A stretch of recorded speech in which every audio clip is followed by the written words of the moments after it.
بسم اللہ الرحمن الرحیم نحمدہ ونصلی ونسلم علی رسولہ الکریم اما بعد۔ معزز سامعین اکرام، السلام علیکم ورحمۃ اللہ وبرکاتہ۔ وعلیکم السلام ورحمۃ اللہ وبرکاتہ۔ باب العلم انواریہ ایجوکیشنل سوسائٹی و جامعہ انواریہ حیدرآباد انڈیا کے زیر اہتمام تفسیر مظہری کا سلسلہ وار درس جاری ہے۔ اس میں سورہ آل عمران کی آیت نمبر 58 سے 58 سے ہمارے درس کا آغاز ہے۔ اعوذ باللہ من الشیطان الرجیم، بسم اللہ الرحمن الرحیم، ذالک نتلوہ علیک من الآیات والذکر الحکیم۔ یہ جو ہم پڑھ کر سناتے ہیں آپ کو آیتیں اور نصیحت حکمت والی، تو یہ جو ہے مبتدا ہے اور اس کی خبر جو ہے ما بعد کلام ہے۔ ذالکہ جو ہے مبتدا ہے، بعد والا کلام اس کی خبر بن رہا ہے۔ یہاں جو ہے ہو ضمیر ہم اس کو تلاوت کرتے ہیں، تو ہو ضمیر سے مراد حضرت عیسیٰ علیہ السلام اور حضرت مریم اور آپ کے حواریوں کا ذکر ہے، جس کی ہم تم پر تلاوت کرتے ہیں۔ تو یہ کلام جو ہے نتلوہ میں ضمیر غائب سے حال ہے۔ آیات جو ہے من الآیات جو ہے نتلوہ سے کی جو ضمیر غائب ہے ہم اس کو تلاوت کرتے، تو ہو ضمیر سے حال بن رہا ہے من الآیات۔ یہ بھی جائز ہے کہ نتلوہ یہ اس میں اشارہ سے حال ہو، اس میں عامل جو ہے اس میں اشارہ کا معنی ہو، اور مبتدا کی خبر من الآیات ہو۔ یہ بھی جائز ہے کہ دونوں خبریں ہوں، اور ذالکہ اس فعل مضمر یعنی چھپے ہوئے فعل کے ساتھ منصوب ہو، زبر والا ہو، جس کی تفسیر نتلوہ کر رہا ہے۔ یہاں آیات سے مراد یا تو قرآن حکیم کی آیات ہیں یا وہ معجزات ہیں جو نبی کریم صلی اللہ علیہ وآلہ وسلم کی صداقت پر یعنی سچائی پر دلالت کرتے ہیں، کیونکہ آپ ان واقعات سے آگاہ یعنی باخبر نہ تھے، اور آپ نے اس طرح خبر دی جس طرح ان کے علماء کے یہاں یہ موجود تھے۔ ذکر سے مراد قرآن ہے جو حکمت والا ہے۔ مقاتل نے کہا کہ یہاں حکیم سے مراد محکم ہے، فیصلہ کن ہے، جو باطل سے محفوظ ہو یعنی باطل سے سلامت ہو۔ ایک قول یہ کیا گیا ہے کہ ذکر حکیم سے مراد لوح محفوظ ہے جو عرش کے ساتھ معلق ہے، جڑا ہوا ہے، جو سفید موتی کی بنی ہوئی ہے، جس کی طوالت زمین اور آسمان کے درمیان فاصلہ جتنی ہے، فاصلے کے برابر ہے۔ اگلی آیت کا نمبر ہے آیت نمبر 59۔ ان مثل عیسیٰ عند اللہ کمثل آدم خلقہ من تراب ثم قال له کن فیکون۔ بے شک مثال حضرت عیسیٰ علیہ السلام کی اللہ تعالیٰ کے نزدیک آدم علیہ السلام کی مانند ہے، ان کی طرح ہے۔ بنایا اسے مٹی سے، پھر فرمایا اسے ہو جا تو وہ ہو گیا۔ یعنی عیسیٰ علیہ السلام کی جو عجیب شان ہے آدم علیہ السلام کی شان کی طرح ہے۔ پھر وضاحت فرمائی اور وجہ شبہ کو بیان فرمایا کہ بھئی ایسا کیوں ہے، یعنی ایسا اس لیے کہ اللہ نے ان کے لیے بھی کن فرمایا، ان کے لیے بھی کن فرمایا، ہو جا ہو گیا۔ یعنی آدم علیہ السلام کے ڈھانچے کو بنایا، خلقہ من تراب، مٹی سے بنایا، مطلب ان کے ڈھانچے کو مٹی سے بنایا، یعنی اس ڈھانچے کو فرمایا کہ ہو جا، یعنی زندہ بشر ہو جا، فیکون، تو وہ ہو گیا۔ اب مضارع کا صیغہ حالت ماضیہ کی حکایت کے لیے، مضارع میں حال اور مستقبل کے معنی پائے جاتے ہیں، پریزنٹ یا فیوچر کے معنی پائے جاتے ہیں، لیکن یہاں پر جو ہے پاسٹ یعنی گزرے ہوئے زمانے کی حکایت کے لیے لفظ مضارع کا ہے، لیکن پچھلی واقعے کو بیان کرنے کے لیے، یا اس کا معنی یہ ہے کہ حضرت آدم علیہ السلام کی خلقت کو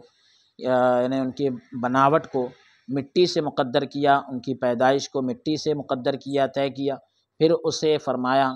کہ کن فیکون، ہو جا تو ہو جاتا ہے۔ یہ بھی جائز ہے کہ یہاں ثم جو ہے، ثم کن کے بعد ثم قال لہ آیت میں جو آیا ہے، تو ثم جو ہے تراخی کے لیے، تاخیر کے لیے ہو، نہ کہ مخبر سے تراخی کے لیے، یعنی پہلے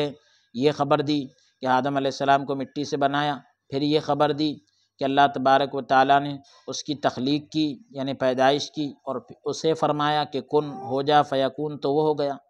یعنی وہاں نہ کوئی باپ تھا نہ ماں، اور نہ ہی کوئی حمل نہ رضاعت یعنی دودھ پینے پلانے کا معاملہ، اور نہ ہی دودھ چھڑانا آدم علیہ السلام کے پاس۔ تو حضرت عیسیٰ علیہ السلام کی شان غرابت میں حضرت عیسیٰ علیہ السلام کی شان غرابت میں حضرت آدم علیہ السلام کی شان جیسی ہے، یعنی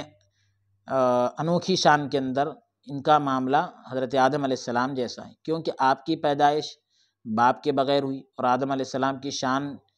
کئی وجوہ سے ان سے زیادہ عجیب و غریب ہے، کئی اعتبار سے عیسیٰ علیہ السلام سے زیادہ عجیب و غریب ہے۔ تو غریب کو اغرب سے تشبیہ دی، یعنی جو انوکھا ہے اس کو بہت زیادہ انوکھے سے تشبیہ دی، مشابہت دی،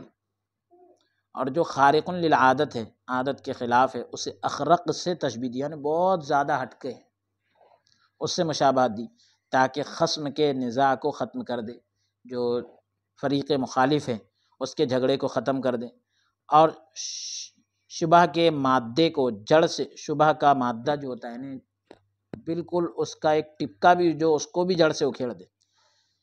یہ آیت جو ہے نجران کے وفد کے حق میں نازل ہوئی، نجران کا ایک گروہ تھا اس کے بارے میں نازل ہوئی، جب انہوں نے رسول اللہ صلی اللہ علیہ وآلہ وسلم سے کہا کہ آپ کو کیا ہو گیا ہے کہ آپ ہمارے رسول کو گالی دیتے ہیں؟ آپ نے فرمایا میں کس بات سے گالی دیتا ہوں؟ حضور نے فرمایا میں کس بات سے میں گالی دیتا ہوں؟ انہوں نے کہا کہ آپ یہ کہتے ہیں کہ وہ بندے ہیں، عیسیٰ علیہ السلام کے تعلق سے آپ یہ کہتے ہیں کہ وہ بندے۔ حضور علیہ السلام نے فرمایا واقعی وہ اللہ تعالیٰ کے بندے اور اس کے رسول اور اس کا کلمہ ہے، جو کلمہ اللہ نے پاک دامن اور دنیا سے منہ موڑنے اور اللہ تبارک و تعالیٰ کی طرف رجوع یعنی لوٹنے، اللہ تبارک و تعالیٰ کی طرف رجوع کرنے والی میں القاء کیا یعنی ڈال دیا، تو وہ غصہ ہو گئے، نجران کے لوگ غصہ ہو گئے اور کہا کہ آپ نے کوئی ایسا انسان دیکھا ہے جو بن باپ کے پیدا ہوا، بغیر باپ کے پیدا ہوا ایسا کوئی انسان دیکھا ہے؟ اللہ تبارک و تعالیٰ نے انہیں یعنی نجران کے وفد کے لوگوں کو لاجواب کرنے کے لیے اور حجت تمام کرنے کے لیے یعنی دلیل پوری مکمل کرنے کے لیے یہ آیت نازل فرمائی کہ ان کا معاملہ تو آدم علیہ السلام کے معاملے کے جیسا ہے۔ تو اب ابن ابی حاتم نے اوفی کی سند سے حضرت ابن عباس سے اسی کے مثل یعنی اسی طرح نقل کیا ہے، اور حضرت حسن بصری سے یوں نقل کیا ہے یعنی اس طرح نقل کیا ہے کہ نجران کے دو راہب حضور صلی اللہ علیہ وآلہ وسلم کی بارگاہ اقدس میں حاضر ہوئے۔ ایک نے سوال کیا کہ حضرت عیسیٰ علیہ السلام کا باپ کون ہے، ان کے والد کون ہیں؟ حضور صلی اللہ علیہ وسلم جواب دینے میں جلدی نہیں کرتے تھے، یہاں تک کہ رب العالمین کا حکم نازل ہوتا تو اللہ تبارک و تعالیٰ کی طرف سے یہ آیتیں ذالک نتلوہ علیک وہاں سے لے کر من الممترین فلا تکن من الممترین تک کے جو ہے نازل ہوئیں، کیونکہ وہ حضرت آدم علیہ السلام کی ماں باپ کے بغیر تخلیق کا اعتراف کرتے تھے، یعنی حضرت آدم علیہ السلام کی پیدائش بغیر ماں باپ کے ہوئی، اس کو وہ لوگ مانتے تھے۔ اب نصارہ کس قدر جاہل نکلے کہ انہوں نے رسول اللہ صلی اللہ علیہ وسلم سے یہ سوال کیا کہ حضرت عیسیٰ علیہ السلام کا باپ کون ہے، تو انہوں نے اپنی ذاتوں میں غور و فکر نہیں کیا، انہوں نے یہ دیکھا تھا کہ ایک انسان بکری جنتا ہے یا بکری انسان جنتی ہے، کیا انہوں نے یہ دیکھا تھا کہ ایک انسان جو ہے بکری کو جنم دے یا بکری انسان کو پیدا کرے؟ جبکہ جنس حیوانیت دونوں کی ایک ہے، نوع مختلف ہے، جاندار دونوں بھی ہے لیکن قسم الگ ہے۔ تو انہوں نے یہ کیسے فیصلہ کر لیا کہ اللہ تبارک و تعالیٰ جو احد صمد ہے، اکیلا ہے، بے نیاز ہے، قدیم لذاتی ہی ہے، ہمیشہ سے ہے، اس جیسا کوئی نہیں، اس نے حضرت عیسیٰ علیہ السلام کو کیسے جنم دیا؟ یعنی یہ لوگ کتنے جاہل تھے۔ جو جسم ہے یعنی حضرت عیسیٰ علیہ السلام جسم ہے، مخلوق ہے یعنی پیدا کیے گئے، حادث ہے یعنی آپ ہمیشہ رہنے والے نہیں ہیں، جو کھانا کھاتے ہیں، سوتے ہیں اور انہیں موت آتی ہے، بلکہ اس کی تو شان یہ ہے یعنی اللہ رب العالمین کی کہ لم یلد ولم یولد، نہ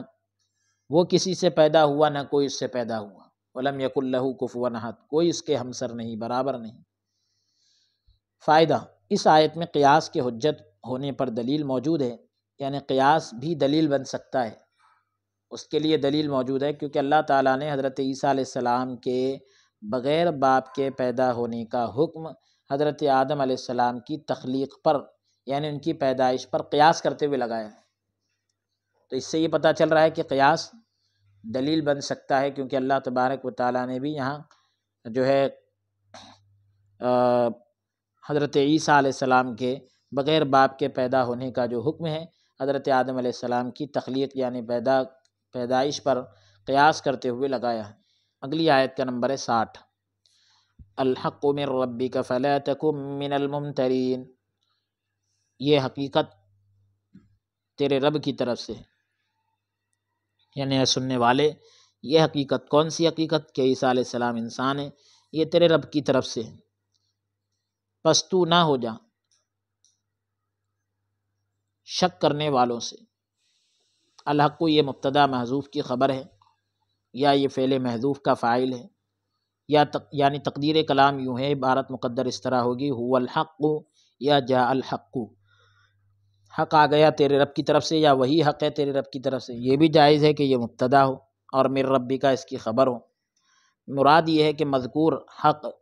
جو حق کا تذکرہ ہو رہا ہے وہ اللہ تبارک و تعالیٰ کی طرف سے ہے۔ پہلی دونوں تقدیروں کی بنا پر من ربی کا فعل محذوف جاء کے متعلق ہے، یا حق میں جو ضمیر موجود ہے اس سے حال ہے۔ فلا تکن من الممترین، اے مخاطب حضرت عیسیٰ علیہ السلام کے معاملے میں شک کرنے والوں میں سے نہ ہو جا، جس طرح یہودیوں نے شک کیا، یہاں تک کہ انہوں نے حضرت عیسیٰ علیہ السلام کی ذات پر بہتان باندھا، اور نصارہ نے یہ بات گھڑ لی اور کہا کہ حضرت عیسیٰ علیہ السلام اللہ تعالیٰ کے بیٹے ہیں، العیاذ باللہ۔ اگلی آیت کا نمبر ہے 61، فمن حاجک فیہ من بعد ما جاءک من العلم فقل تعالوا ندعو ابناءنا وابناءکم ونساءنا ونساءکم وانفسنا وانفسکم ثم نبتہل فنجعل لعنت اللہ علی الکاذبین۔ پھر جو شخص جھگڑا کرے آپ سے اس بارے میں اس کے بعد کہ آ گیا آپ کے پاس علم، یعنی یقینی علم، تو آپ کہہ دیجئے کہ آؤ ہم بلائیں اپنے بیٹوں کو بھی اور تمہارے بیٹوں کو بھی، اپنی عورتوں کو بھی اور تمہاری عورتوں کو بھی، اپنے آپ کو بھی اور تم کو بھی، پھر بڑی عاجزی سے التجا کریں، یعنی اللہ کے حضور درخواست کریں، پھر بھیجے اللہ تعالیٰ کی لعنت جھوٹوں پر۔ یہاں پر من بعد ما جاءک، تو من جو ہے شرطیہ ہے، یہ بھی جائز ہے کہ استفہامیہ ہو، من جو ہے استفہامیہ ہو، یہ بھی ہو سکتا ہے، اور انکار کا معنی دے۔ کوئی ایسا آدمی بھی ہو سکتا ہے کہ نصارہ کے عاجز آنے کے بعد آپ سے جھگڑا کرے، حاجکا یعنی تم سے جھگڑا کرے، نصرانیوں میں سے تمہارے ساتھ جھگڑا کرے۔ ہو ضمیر سے مراد حضرت عیسیٰ علیہ السلام ہے، ہو ضمیر سے مراد حضرت عیسیٰ علیہ السلام ہے، یعنی آپ سے جھگڑا کرے اس بارے میں، یعنی حضرت عیسیٰ علیہ السلام کے بارے میں، یا حق مراد ہے کہ حق کے بارے میں، کہ حضرت عیسیٰ علیہ السلام اللہ کے بندے اور اس کے رسول ہے، یعنی اس بارے میں تمہارے پاس علم آ چکا ہے کہ حضرت عیسیٰ علیہ السلام جو ہے اللہ تعالیٰ کے بندے اور اس کے رسول ہیں۔ مباہلہ یعنی جو چیلنج کیا گیا، اس کے لیے جو ہے اس قید کے ذکر کرنے میں اس بات پر تنبیہ ہے کہ مسلمان کو زیبا نہیں کہ وہ بغیر یقین کے مباہلہ کرے، بغیر یقین کے جو ہے اس طرح کا چیلنج نہیں کر سکتا۔ اے محمد صلی اللہ علیہ وسلم فرما دیجئے، فقل فرما دیجئے، یہ باب تفاعل سے امر کا صیغہ ہے، جو یعنی تعالو جو ہے باب تفاعل سے امر کا صیغہ ہے، جو علون سے مشتق ہے۔ فرا نے کہا کہ اس کا معنی یہ ہے، گویا فرمایا کہ اوپر چڑھو۔ میں کہتا ہوں کہ گویا اس سے مطالبہ کیا جاتا ہے، یہ درخواست کی جا رہی ہے کہ وہ بلند جگہ پر چڑھے تاکہ اس کی آنکھوں سے جو کچھ مخفی ہے، چھپا ہوا ہے، وہ دیکھے۔ اور پھر اس میں مجاز جاری ہوا اور مخاطب سے اس رائے سے مخاطب سے اس رائے جو اس سے مخفی ہے یعنی چھپی ہوئی ہے اس میں تأمل ہے۔ تأمل یعنی غور و فکر اور توجہ کو طلب کرنے میں عام استعمال ہونے لگا۔ خلاصہ کلام یہ ہے کہ پختہ رائے اور عزم مصمم کی طرف آؤ بعض اوقات اس مکان کی طرف بلانے کے لیے استعمال ہوتا ہے جو داعی کے قریب ہو، بلانے والے کے قریب ہو۔ پھر اس کے بعد یہ ہے کہ ندعو ابناءنا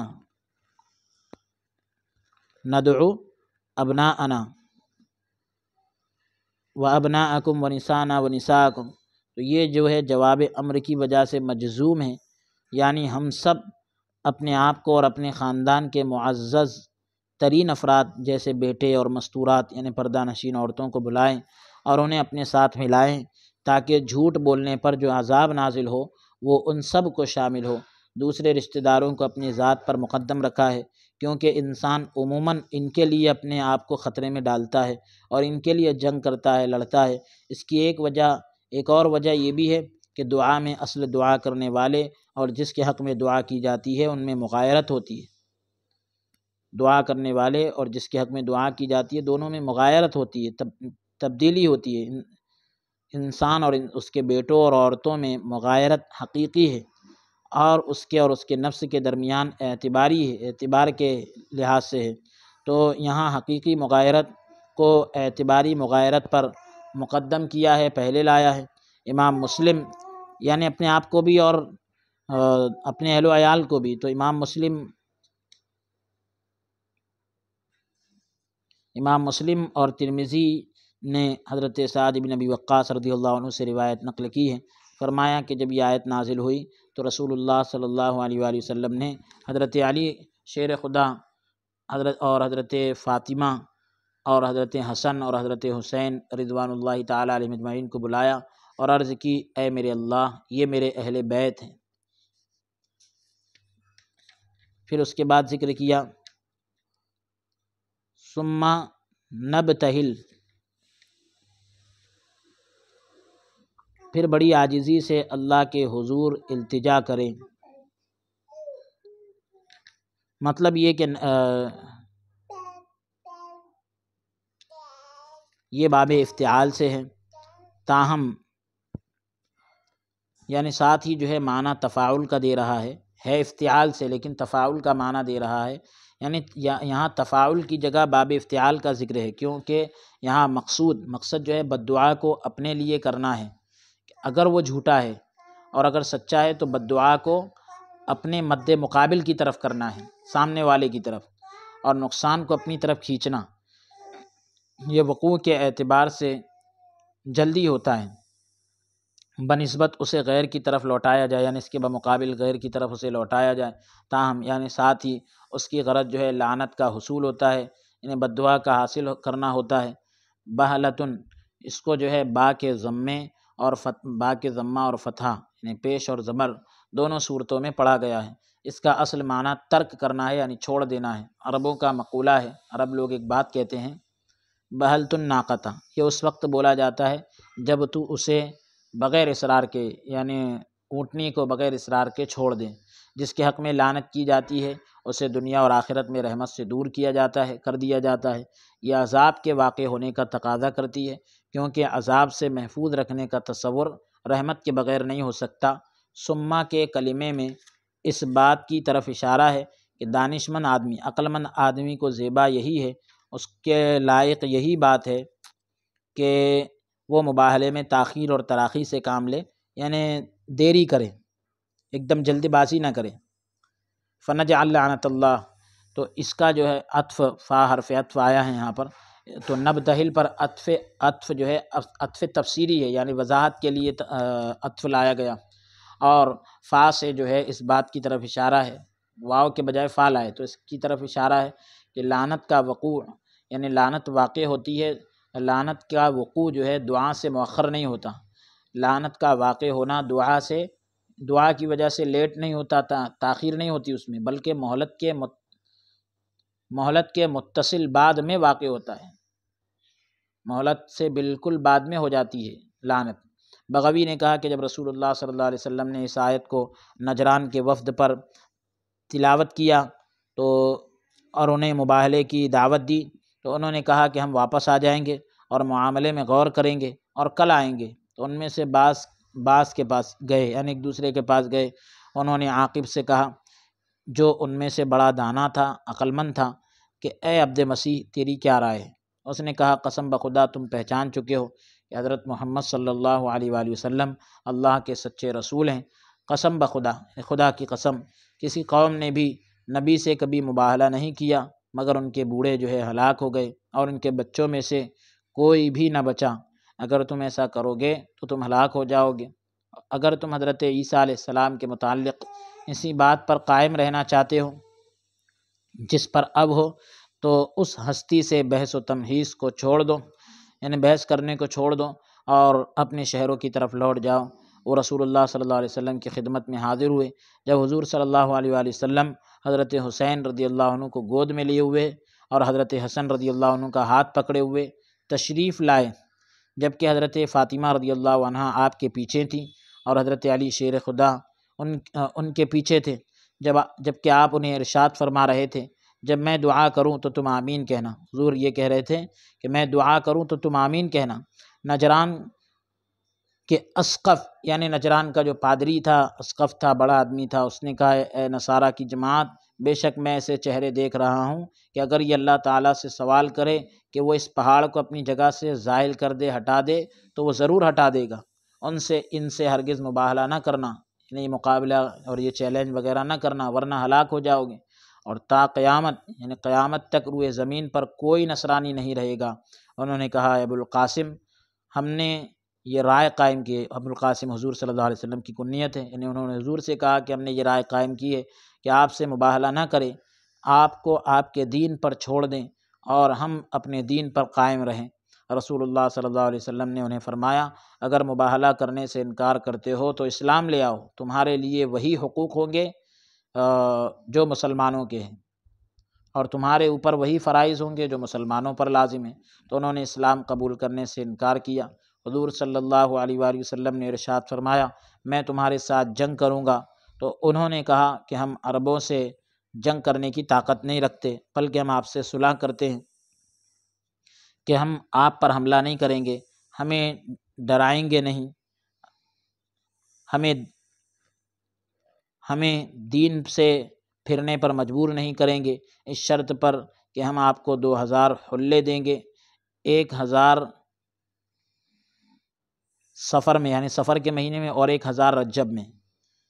رسول اللہ صلی اللہ علیہ وسلم نے اس شرط پر صلح کر لی۔ آپ نے فرمایا قسم ہے مجھے اس ذات کی جس کے قبضۂ قدرت میں میری جان ہے، بے شک عذاب جو ہے نجران کے قریب آ چکا تھا، اگر وہ مباہلہ کرتے تو انہیں بندروں اور خنزیروں کی شکل میں مسخ کر دیا جاتا، بدل دیا جاتا، وادی جو ہے آگ سے بھر جاتی اور اللہ تعالیٰ نجران اور ان کے باسیوں یعنی وہاں کے رہنے والوں کی جڑ اکھیڑ دیتا، یہاں تک کہ درختوں پر پرندہ بھی نہ بچتا، اور ان نصرانیوں پر 1 سال بھی نہیں گزرا تھا کہ سب ہلاک ہو گئے۔ ابو نعیم نے دلائل میں ابن عباس سے یہی نقل کیا ہے۔ اس آیت سے رافضیوں نے یعنی شیعہ لوگوں نے یہ استدلال کیا ہے کہ اس سے خلفائے ثلاثہ کی خلافت کی نفی ہوتی ہے، یعنی ابو بکر صدیق رضی اللہ عنہ اور سیدنا فاروق اعظم اور سیدنا عثمان ذو النورین رضوان اللہ تعالیٰ علیہ مجمعین کی خلافت کی نفی ہوتی ہے، انکار ہوتا ہے، اور حضرت علی شیر خدا ہی جو ہے حقیقت میں حضور صلی اللہ علیہ وسلم کے خلیفہ برحق تھے۔ وہ ایسا دلیل پکڑتے ہیں اس آیت سے۔ انہوں نے کہا کہ یہاں پر جو ہے ابنا سے مراد حضرت حسن اور حسین ہیں، اور نساء سے مراد حضرت فاطمہ ہیں، اور انفسنا سے مراد حضرت علی شیر خدا ہیں۔ حضرت اللہ تعالیٰ نے حضرت علی رضی اللہ عنہ کو محمد صلی اللہ علیہ وسلم کا نفس بنایا، یعنی اپنے آپ کو قرار دیا، اور حضور صلی اللہ علیہ وسلم نے جو ہے فرمایا انفسنا وانفسکم، تو انفسنا سے مراد یہاں پر حضرت علی رضی اللہ عنہ لیتے ہیں وہ، اور اللہ تبارک و تعالیٰ نے یہ ارادہ فرمایا کہ حضرت علی شیر خدا کو فضائل میں حضور صلی اللہ علیہ وسلم کے ہم پلہ بنا دے، اور رسول اللہ صلی اللہ علیہ وسلم لوگوں میں ان کی ذاتوں سے بھی بڑھ کر تصرف کا حق رکھتے ہیں۔ اللہ تبارک و تعالیٰ کا فرمان ہے النبی اولیٰ بالمؤمنین من انفسہم، یعنی مومنوں پر نبی کا حق ان کی اپنی جان سے زیادہ ہے، پس حضرت علی شیر خدا رضی اللہ عنہ بھی ایسے ہی ہوئے، پس وہی امام ہوئے۔ تو اس کا جواب کئی طریقوں سے دیا جاتا ہے۔ پہلی بات تو یہ کہ نفس جو ہے جمع کا صیغہ ہے، انفس آیا ہے یہاں پر، جو حضور صلی اللہ علیہ وسلم کی ذات اور آپ کے متبعین یعنی آپ کے پیروی کرنے والوں پر دلالت کرتا ہے۔ یہ اس پر دلالت نہیں کرتا، اس کو نہیں بتاتا کہ ان دونوں کی ذات ایک ہے، کیونکہ اس کا بطلان ظاہر ہے، اس کا باطل ہونا بالکل صاف ہے، کیونکہ صیغہ جو ہے جمع کا آیا۔ یہ دوسرا جواب یہ دیا جاتا ہے کہ یہ بھی ہو سکتا ہے کہ حضرت علی شیر خدا رضی اللہ عنہ ابنا میں شامل ہو، ندو ابنا انا، تو ابنا میں شامل ہوگے، جس طرح حسن اور حسین ابنا میں شامل ہے، کیونکہ یہاں ابنا سے عموم مجاز مراد ہے، حقیقت مراد نہیں ہے، کیونکہ عرف میں داماد پر ابن کا اطلاق ہوتا ہے، عرف میں داماد کو بھی ابن کہتے ہیں، بیٹا کہہ دیتے ہیں، اور یہ بھی جائز ہے۔ تیسرا جواب یہ بھی ہو سکتا ہے کہ نفس سے مراد وہ لوگ ہوں جو نسب اور دین میں آپ کے ساتھ متصل ہوں، جڑے ہوئے ہوں، جس طرح رب العالمین کا ارشاد ہے وَلَا تُخْرِجُونَ أَنفُسَكُم مِّن دِيَارِكُمْ، اور اللہ تبارک و تعالیٰ کا فرمان ہے تَقْتُلُونَ أَنفُسَكُم، اور اللہ تبارک و تعالیٰ کا فرمان ظَنَّ الْمُؤْمِنُونَ وَالْمُؤْمِنَاتُ بِأَنفُسِهِمْ خَيْرًا، ان سب آیات میں یہی معنی موجود ہے، یعنی پیروی کرنے والے، اس وجہ سے ان میں مساوات کے معنی کا سوال ہی پیدا نہیں ہوتا۔ چوتھا جواب حضرت علی شیر خدا حضرت علی رضی اللہ عنہ شیر خدا کی حضور صلی اللہ علیہ وسلم کے ساتھ تمام صفات میں مساوات باطل ہے، برابری جو ہے تمام چیزوں میں باطل ہے، اس میں دونوں فریقوں کا اتفاق ہے۔ بعض چیزوں میں مساوات اس مساوات کا فائدہ نہیں دیتی جس میں ہم بحث کر رہے ہیں، وہ مساوات کا فائدہ یہاں نہیں ملے گا جس کے بارے میں ہم بحث کر رہے ہیں۔ پھر پانچویں دلیل، اگر یہ آیت اس بات پر دلالت کرتی، اس بات کو بتاتی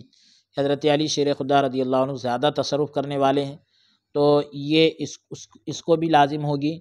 کہ وہ آپ کی زندگی میں ایسے ہی ہوں گے، جبکہ تم اس قسم کا قول نہیں کرتے، یعنی اس طرح کی بات نہیں کرتے، لیکن یہ قصہ اس بات پر ضرور دلالت کرتا ہے، اس بات کو ضرور بتاتا ہے کہ یہ پانچوں ہستیاں اللہ تعالیٰ کے محبوب ترین افراد تھے، پسندیدہ لوگ تھے۔ اب اگلی آیت کا نمبر ہے آیت نمبر 62، ان هذا لهو القصص الحق وما من اله الا الله وان الله لهو العزيز الحكيم، بے شک یہی واقعہ سچا اور نہیں کوئی معبود سوائے اللہ کے، اور بے شک اللہ ہی غالب حکمت والا ہے۔ جو حضرت عیسیٰ علیہ السلام اور حضرت مریم کا قصہ ذکر کیا گیا ہے، یہ سچا واقعہ ہے۔ ہوا ضمیر فصل ہے جو انا کے اسم اور خبر میں فرق کرنے کے لیے آئی ہے، یا یہ مبتدا ہے اور القصص اس کی خبر ہے، اور پورا جملہ جو ہے انا کی خبر ہے۔ ضمیر فصل پر لام کا کلمہ داخل کرنا جائز ہے، کیونکہ لام میں اصل یہ ہے کہ مبتدا پر داخل ہو، اسی وجہ سے اسے لام ابتدائیہ کہتے ہیں۔ خبر پر بھی داخل کرنا جائز ہوتا ہے جب ان کے درمیان ضمیر فصل نہ ہو، کوئی گیپ دینے والی ضمیر نہ ہو۔ اگرچہ یہاں ضمیر فصل ہے، تاہم یہ گیپ والی ضمیر، یہ ضمیر فصل اور ضمیر متصل قسم ہے ضمیر کی، تاہم یعنی ساتھ ہی یہ خبر کی بنسبت خبر کے مقابلے میں مبتدا کے زیادہ قریب ہے، اسی لیے اس پر لام ابتدائیہ کو داخل کر دیا۔ لَهُوَ الْقَصَصُ الْحَقُّ من الہ، یہاں من زائدہ یعنی من کو زائد لائے، نفی کے استغراق، یعنی جن کا انکار کیا جا رہا ہے تو انکار کرنے والوں میں تمام آ جائے، استغراق کے لیے کوئی خدا نہیں اللہ کے سوا۔ اور نصارہ جو ہے تثلیث کا قول کرتے ہیں، تین میں کے ایک کی بات کرتے ہیں، تو اس کے لیے رد بھی ہے۔ یہ ترکیب میں اللہ تبارک و تعالیٰ کے اس ارشاد کی مثل ہے، اس ارشاد کی طرح ہے کہ ان ھذا لہو القصص الحق، یعنی اللہ تبارک و تعالیٰ کا عزت اور قدرت تامہ اور حکمت بالغہ میں کوئی مثل نہیں ہوتا، تو پھر الوہیت میں کوئی کیسے اس کا شریک ہو سکتا ہے، خدائی میں کوئی اس کا کیسے شریک ہو سکتا ہے۔ اگلی آیت کا نمبر ہے آیت نمبر 63، فَإِن تَوَلَّوْا فَإِنَّ اللَّهَ عَلِيمٌ بِالْمُفْسِدِينَ، پھر اگر وہ منہ پھیریں تو اللہ تبارک و تعالیٰ خوب جاننے والا ہے فساد برپا کرنے والوں کو۔ اگر وہ دلائل سے اگر وہ دلائل سے روگردانی کرے اور توحید سے اعراض کریں، منہ موڑے، تو اللہ تبارک و تعالیٰ خوب جاننے والا ہے فساد برپا کرنے والوں کو، تو یہ ان لوگوں کے لیے وعید ہے۔ تقدیر کلام یوں ہے فَإِن تَوَلَّوْا يُعَذِّبْهُمْ، یعنی اگر وہ منہ موڑے تو اللہ ان کو عذاب دے گا۔ یہاں سے يُعَذِّبْهُمْ کو حذف کر دیا گیا، ہٹا دیا گیا، اور علیم بالمفسدین کو اس کے قائم مقام رکھ دیا گیا، اس کی جگہ رکھ دیا گیا، جس طرح علت کو معلول کے یعنی قائم مقام رکھا گیا ہے، کیونکہ اللہ تبارک و تعالیٰ ان کے فساد سے آگاہ ہے، باخبر ہے، کیونکہ وہ کفر اور معاصی کو یعنی گناہوں کو پھیلا کر اور نافرمانیوں کو پھیلا کر اور لوگوں کو ایمان سے روک کر دنیا میں فساد برپا کرتے ہیں، پھیلاتے ہیں، اور منعم کی ناشکری کرتے ہیں، اور منعم کی ناشکری کرتے ہیں اور نافرمانی، تو اس کے شکر کو چھوڑنا اور اس کے رسول کی مخالفت، یہ ان کی ذاتوں میں فساد برپا کرنے کا سبب ہے، ان کی ذات میں فساد برپا کرنے کی وجہ ہے، اور یہی ان کے عذاب کا باعث ہے، یہی ان کے عذاب کا سبب ہے۔ اللہ تبارک و تعالی بہتر جانتا ہے۔ اس بات میں اس بات کی طرف اشارہ ہے کہ حق سے اعراض کرنا،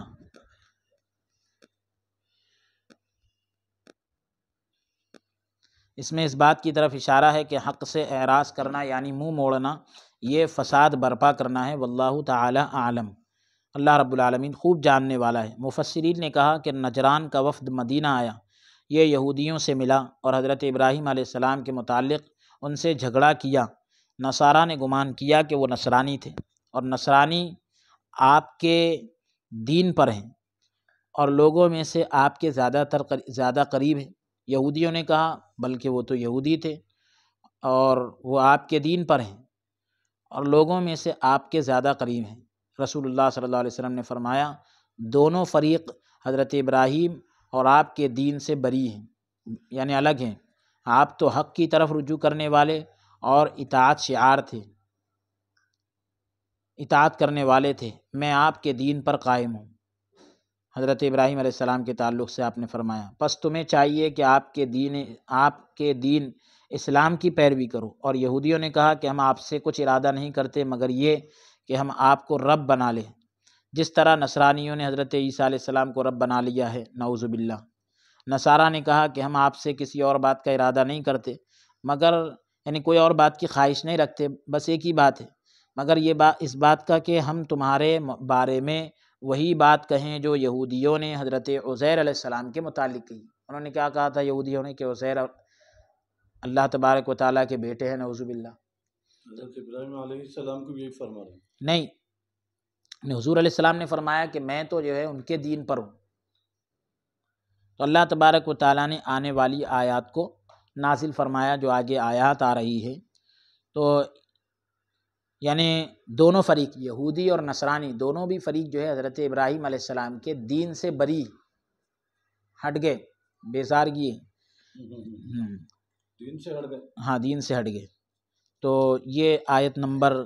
63 تک، سورہ آل عمران کی آیت نمبر 63 تک ہم تلاوت کر چکے ہیں۔ اگلی نشست میں انشاءاللہ تعالی سورہ آل عمران کی آیت نمبر 64 سے ہم تلاوت کریں گے۔ آج کے سلسلہ درس کو یہیں موقوف کرتے ہیں۔ دعا کرتے ہیں اللہ عز و جل قول سے زیادہ عمل کی توفیق عطا فرمائیں، آمین۔ وصلی اللہ تعالی وسلم علی خیر خلقہ سیدنا و نبینا محمد وعلی آلہ واصحابہ اجمعین برحمتک یا ارحم الراحمین والحمد للہ رب العالمین۔